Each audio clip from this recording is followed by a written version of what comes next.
Two Ukrainian helicopters were shot down and more than 40 people killed when anti-Kiev protesters seized a union building in Odessa.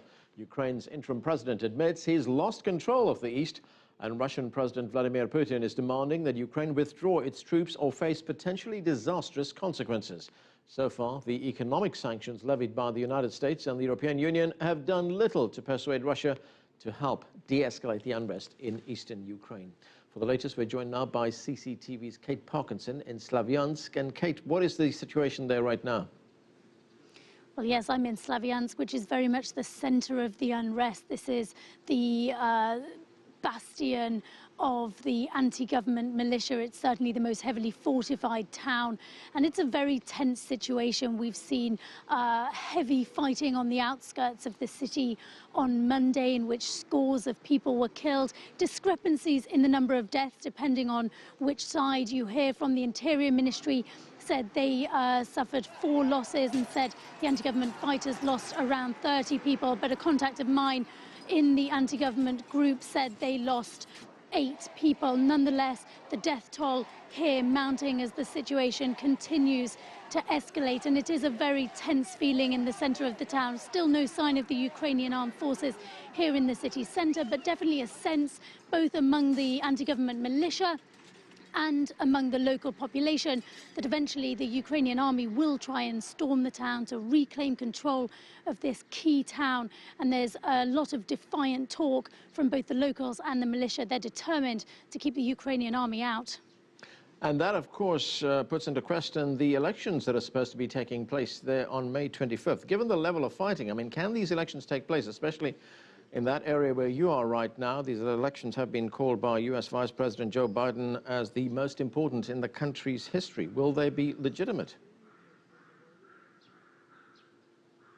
Well, certainly that's the big question. How can Ukraine hold nationwide elections to elect a new president when there are 2 regions in the country that are claiming independence and, in fact, due to hold a referendum to declare that independence on May the 11th before the presidential elections are due to be held?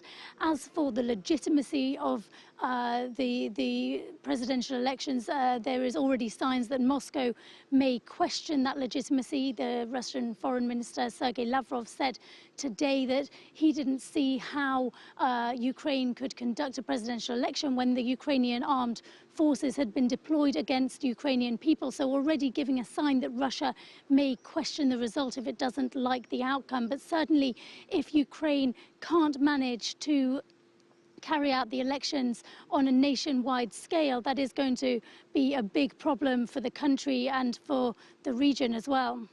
Now, the United States Secretary of State John Kerry says Russia is involved in Ukraine. He says the United States has intercepted phone calls which show that Russian intelligence officers are involved in the conflict that's taking place down there. Do you know anything about this? Have you seen any evidence of this?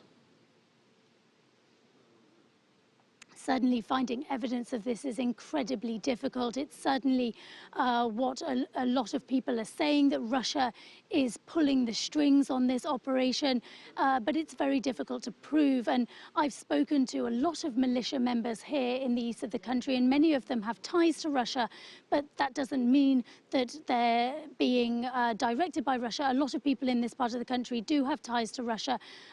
This is a Russian-speaking part of Ukraine. A lot of the militiamen also served in the Soviet army, but again, that doesn't mean that they're being directed by Russia. Now, the US has said that it has intercepted intelligence that proves that Russia is directing the operations here on the ground, but we haven't seen any actual concrete evidence of that. At this stage, it's only the word from the US Secretary of State John Kerry, who says that they have eavesdropped in on conversations to prove that. But here on the ground, it's very difficult to prove it, and people are saying quite adamantly that they're not supported by Russia. In fact, the militiamen that I speak to say if they had been supported by Russia, they'd have better weapons, they'd have more weapons, they'd be much stronger.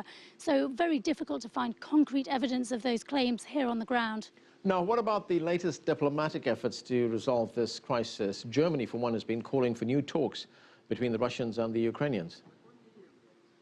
Well, absolutely. Germany is pushing to bring both Russia and the Ukraine back to the negotiating table. Of course, Russia, Ukraine and its Western allies all met in Geneva last month, and they did actually quite surprisingly at the time manage to form an agreement, but that agreement fell apart very quickly with both Kiev and Moscow accusing the other side of wrecking the agreement. So actually, even though Germany is really pushing for these further talks in Geneva, and Berlin says that it is essential that a diplomatic route is taken so negotiations can get underway and they can try and find a political solution to this crisis.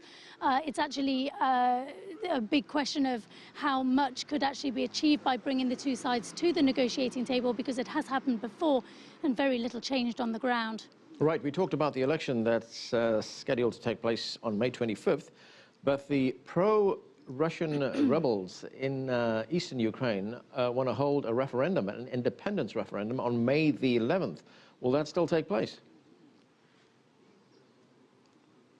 Well, absolutely, and that's the big talk in these eastern regions at the moment, this referendum. Certainly in every town I've visited over the past 3 weeks that has had state buildings taken over by the pro-independence group, this is the big announcement. Every time they take over a building, they declare there will be a referendum, and they'll let the people decide whether they want to be part of a united Ukraine or whether they want to have an autonomous status from Kiev. And the group is saying that they will carry out these referendums. What we're not seeing is any evidence of how they're going to do it. Carrying out a referendum is a complicated process. They need voting lists, they need voting papers, they need access to the entire region. And at the moment, I'm not seeing any evidence, despite asking the organizers, of seeing these referendum papers being printed, of seeing these election lists being compiled. And as for moving around the region, well, that's increasingly difficult because the Ukrainian army has deployed, and particularly in this town of Slavyansk, where I am now, has the town encircled. So despite very adamant talk from the pro-independence movement that a referendum will be held on May the 11th, it's very difficult to imagine at this moment how that's going to happen. Okay, thanks, Kate. Kate Parkinson there, reporting from Slavyansk in eastern Ukraine.